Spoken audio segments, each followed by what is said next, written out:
Coming up next on the Jeff Crilley Show, you're going to meet the great Darren Ford. He is a keynote speaker, and he teaches people how to engage their heart and their mind. His incredible story just ahead.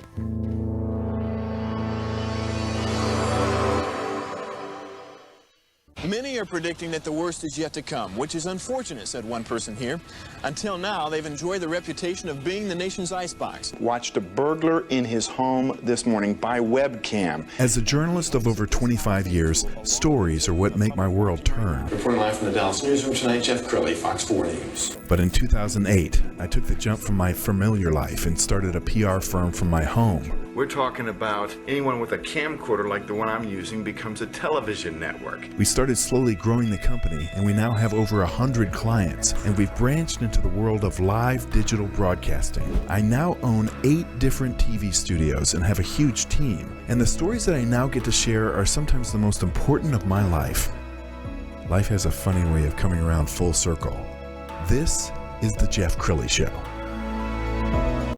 Well, when I was coming up in the 70s and 80s, it was the boss's management style was my way or the highway, any questions? Well, that doesn't work with today's workforce. They really need to know how much you care before they care how much you know. Darren Ford is in the studio. He's a keynote speaker, author, trainer. Thanks for coming on the show. Well, it's a pleasure to be here. You've had some great people sit in the seat. I really don't know what I'm doing here, but I'm honored. Thank you. Well, and I'm honored to have you. So let's talk about your background, because unlike many speakers and trainers, you've actually spent a lifetime in corporate America. I have a pretty eclectic background and probably broke up into 2 halves. So early in my career, I sold advertising in the computer industry.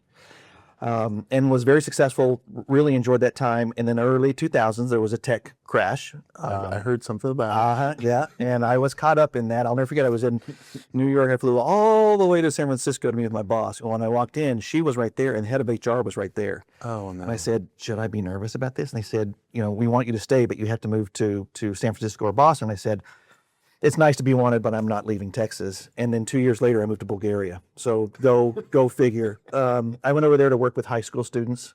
Some people say I'm immature.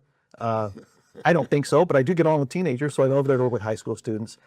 Did that for about 4 years and then came back. And since 2010, 2011, I've been in the people development business. And I've done it from both sides of the desk. I've been the head of talent development in a couple of large Dallas-based corporations. Yes. Been out on my own, and I think everybody deserves a really good boss. I love it. And so if I can do anything to help build those good bosses and build those good corporate cultures where people actually enjoy getting up, going to work, that's what gets me up in the morning. And I want to give a shout out to Joel Zeff, because he's introduced me to so many amazing people, including yourself. Hi, Jeff. How are you? Good to see you there. Yeah. He's I got to hire him when I was on that corporate side. Yes. And I put him through his paces, and he helped me build a really good culture in one of my companies. Yeah. Wow. Okay, let's talk about your speaking style. And as we do that, we're going to scroll down your website. So there are all kinds of speaking styles. How would you describe your own? Well, first of all, I would say that website needs updating, because that picture, I wish I looked like that picture that just scrolled by there. Yeah. You're kind of getting, when I speak, I speak like I'm speaking right now. It's very interactive. I don't want to be a talking head up in the front. Yeah. So I try and involve the audience and get them to laugh a little bit, get them to think a little bit, and hopefully take some of that stuff back to their offices. Yes. We're going to pull up some video from one of your speeches. I don't know if you recall this one, but you speak to large audiences, small audiences. Tell us your most popular speech these days. So I've got 2. I think that one that's on the screen right now, it's called it's valuing people, or building a value others culture. And it's this idea that people will work better. The engagement of your organization will be higher if people understand that they're valued. Yes. So I take the word value and I break that down. I think there are steps in building that value. And as a leader, you can do these things to value your people. It's viewing people as important. I love the people that you've had in this. There are so many unique individuals that have been in this chair. Thank you. And they all have a story, and they all bring something to the world. So I think viewing people as important as unique. Allowing grace to flow, which is, I think, very hard today. Somebody will say something today and we think, oh, that was hurtful. I don't care what your intentions were. Intentions matter. right? So allow grace to flow and see the best in people. Looking for connections. I think there's more that connects us than separates us. Of course. Understanding perspective, which is a big one. I've got a lot of years behind me, right? And I am who I am because of those 65 years and because of the people I've met and how I was raised and my faith and my beliefs. And at the very end, it's explaining somebody's worth or telling somebody.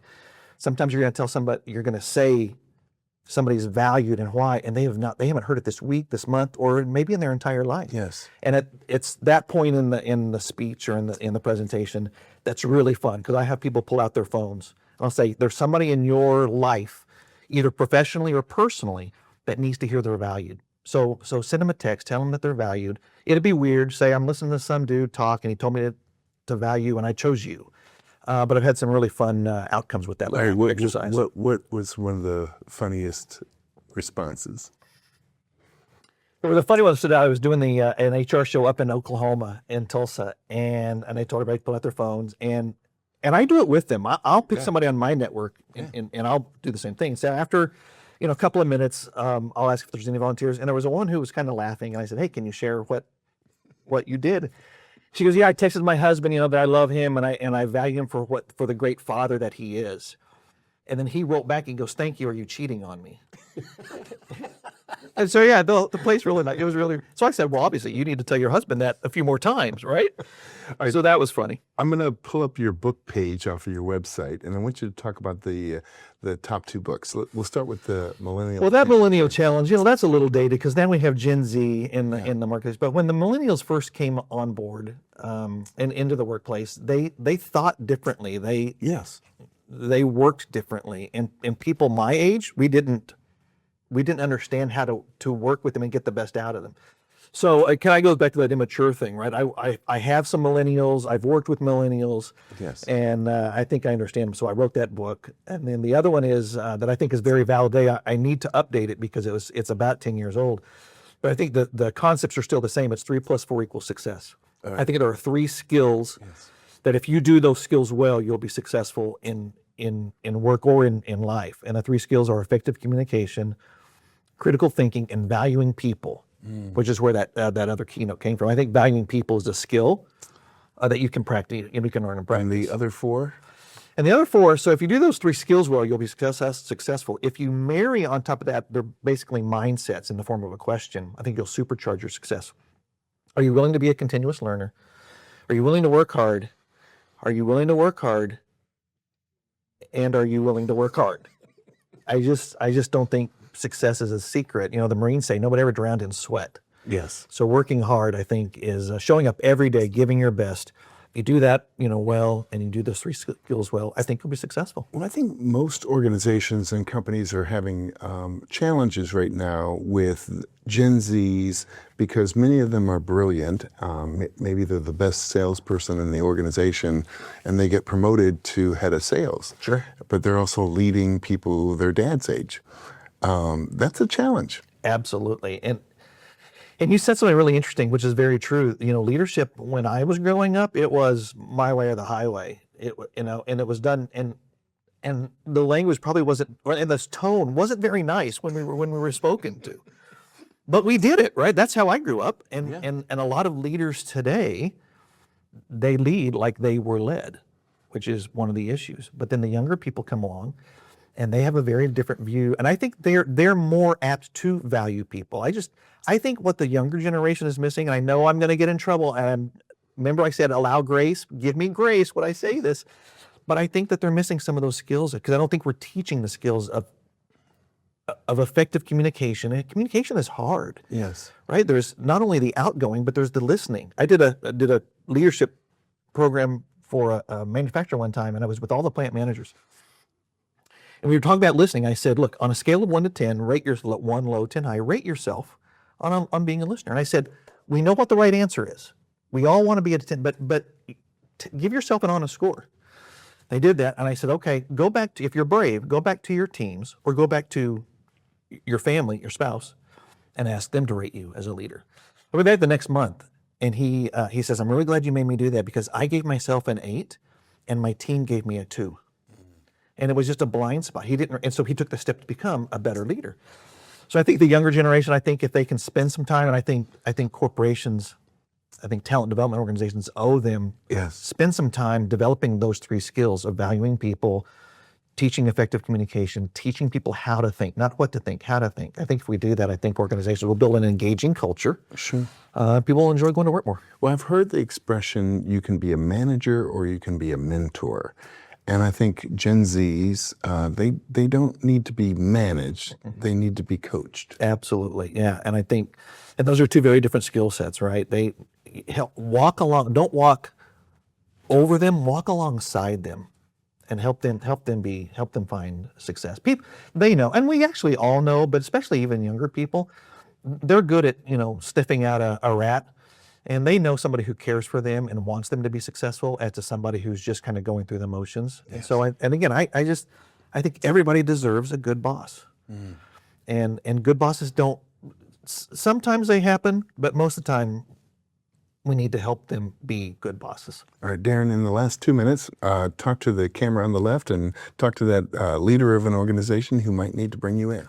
I'd love to work with you. I want to help you build an organization where leaders are inspirational, get the most out of their employees, and build a culture where people are valued. And I think if you do that, look, we all know that employee engagement has been stagnant for years, and it takes deliberate, day by day, minute by minute work to help organizations and help employees find success, find engagement, and find the love of coming into work. And so I think I can help you do that. Outstanding. Thank you so much for sharing your wisdom with us. We're going to end with his website, which is darrenkford.com, the great Darren Ford. Thanks for coming on, sir. Appreciate it, man. Appreciate it very much. That's it for now. We'll see you next time. Bye.